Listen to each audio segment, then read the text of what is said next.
Welcome to new TV Telugu. ఇప్పుడు AP top 10 చూద్దాం. కుప్పం మండల పరిధిలోని పర్యాటక ప్రాంతమైన కంకుటిలో యోగాంధ్ర కార్యక్రమాన్ని నిర్వహించారు. ఈ కార్యక్రమంలో ఆర్టీసీ వైస్ చైర్మన్ మునిరత్నం పాల్గొన్నారు. ఈ సందర్భంగా ఆయన మాట్లాడుతూ రాష్ట్ర ప్రభుత్వం ప్రతిష్టాత్మకంగా యోగాంధ్ర కార్యక్రమాన్ని నిర్వహిస్తున్నారు. యోగా చేయడం వల్ల ఆరోగ్యంగా ఉండవచ్చని సూచించారు. ఈ కార్యక్రమంలో కూటమి నాయకులు, అధికారులు తదితరులు పాల్గొన్నారు. తాళ్లపూడి మండలంలో తెల్లవారుజాము నుండి మోస్తరు వర్షం కురుస్తోంది. ఈ గ్రామాల్లో గజ్జూరం, ప్రక్కిలంక, బల్లిపాడు ఎడతెరిపి లేకుండా ఏకదాటిగా తెల్లవారుజాము నుండి తేలికపాటి వర్షాలు కురుస్తున్నాయి. దీంతో లోతట్టు ప్రాంతాలు జలమయమయ్యాయి. ఇప్పటికే వాతావరణ శాఖ అధికారులు 3 రోజుల పాటు వర్షాలు పడే అవకాశం ఉందని తెలియజేశారు. ప్రజలు అప్రమత్తంగా ఉండాలని వాతావరణ శాఖ అధికారులు హెచ్చరించారు. ప్రకాశం జిల్లా గిద్దలూరు మండలం నరవ గ్రామంలోని శ్రీ కళ్యాణ రామస్వామి ఆలయ వార్షికోత్సవాన్ని పురస్కరించుకొని నిర్వహించిన సాంస్కృతిక కార్యక్రమాలు అందరినీ ఆకర్షించాయి. 3 రోజుల పాటు గ్రామంలో ఈ ఆలయ వార్షికోత్సవాలు జరుగుతున్నట్లు గ్రామస్తులు తెలిపారు. అశ్లీల నృత్యాలకు తావు లేకుండా సాంప్రదాయ దుస్తులలో సాంస్కృతిక కార్యక్రమాలు నిర్వహించినట్లుగా ఆలయ కమిటీ సభ్యులు తెలిపారు.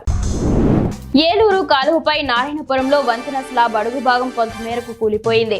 ఈ కారణంగా బ్రిడ్జ్ పై వంతెనపై రాకపోకలను అధికారులు నిలిపివేశారు. 1932లో నిర్మించిన ఈ బ్రిడ్జ్ శిథిలావస్థకు చేరింది. గత పుష్కర కాలం శిథిలావస్థకు చేరింది. ఈ క్రమంలో భారీ వాహనాలు రాకపోకలతో ఈ వంతెనపై రాత్రి బీటలు తీశాయి.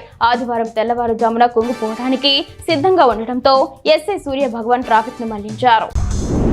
బనగానపల్లె పట్టణ శివార్లో ప్రపంచంలోని అతిపెద్ద సాయిబాబా విగ్రహం నెలకొంది. వివరాల్లోకి వెళితే యాగంటి పల్లె గ్రామ శివార్లో 124 అడుగుల ఎత్తుతో సాయిబాబా విగ్రహం ప్రపంచంలోని అతి పెద్దదని బాబా భక్తులు తెలిపారు. ఈ విగ్రహం తయారీకి 3 కోట్ల రూపాయలు 6 సంవత్సరాల సమయం పట్టిందని తెలిపారు. అమ్ముల సాంబశివరావు సంకల్పంతోనే ఈ ఆలయ మందిరం విగ్రహం రూపుదిద్దుతుందన్నారు. యాగంటికి వెళ్లే ప్రధాన రహదారిపై విగ్రహం నెలకొంది. ఆలయాన్ని సందర్శించి బాబా ఆశీస్సులు పొందాలని భక్తులు తెలిపారు.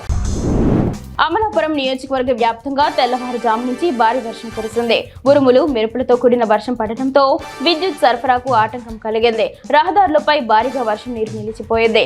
వేసవి తాపంతో ఇబ్బంది పడుతున్న ప్రజలు ఈ వర్షంతో సేద తీరారు.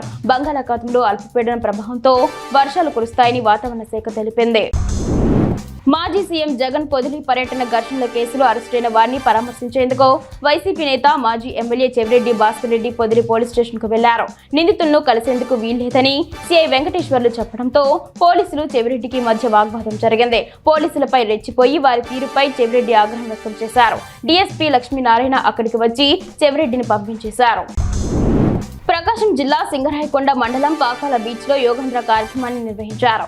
ఈ కార్యక్రమానికి సాంఘిక సంక్షేమ శాఖ మంత్రి స్వామితో పాటు జిల్లా కలెక్టర్ తమీం అన్సారియా, జిల్లా ఎస్పీ దామోదర్ హాజరై యోగాసనాలు చేశారు. యోగా చేయడం వల్ల కలుగు ప్రయోజనాలను విద్యార్థులకు, ప్రజలకు వారు వివరించారు. అంతర్జాతీయ యోగా దినోత్సవం పురస్కరించుకొని యోగాంధ్ర కార్యక్రమం నిర్వహిస్తున్నట్లు కలెక్టర్ తెలిపారు. వేపాడ మండలం బొద్దాం నుండి కల్లింపూడికి వెళ్లే రహదారి నిర్మాణానికి ప్రభుత్వం నిధులు కేటాయించాలని ఏపీ రైతు సంఘం జిల్లా ఉపాధ్యక్షులు చల్లా జగన్ కోరారు. స్థానికులతో కలిసి ఆయన రోడ్డుపై ఏర్పడిన గుంతల్లో చేరిన నీటిలో కూర్చొని నిరసన తెలిపారు. గుంతలమయంగా మారిన రోడ్డు గుండా ప్రయాణించేందుకు ప్రజలు తీవ్ర ఇక్కట్లు పడుతున్నారని మండిపడ్డారు. రోడ్డు నిర్మాణానికి అధికారులు చర్యలు చేపట్టాలని డిమాండ్ చేశారు. హిరమండలం మండలంలో ధనుపురం గ్రామానికి చెందిన మామిడి చిన్నవాడు ఆకస్మికంగా మృతి చెందడంతో వారి కుటుంబ సభ్యులు సమస్యను ఎమ్మెల్యే మామిడి గోవిందరావు దృష్టికి తీసుకువెళ్లారు. స్పందించిన ఆయన సీఎం సహాయ నిధికి దరఖాస్తు అందజేశారు. ఈ క్రమంలో బాధిత కుటుంబానికి 2 లక్షల రూపాయలు మంజూరు చేశారు. ఈ క్రమంలో పాతపట్నం ఎమ్మెల్యే కార్యాలయంలో ఆ చెక్కును ఎమ్మెల్యే గోవిందరావు కుటుంబ సభ్యులకు ఆయన అందజేశారు.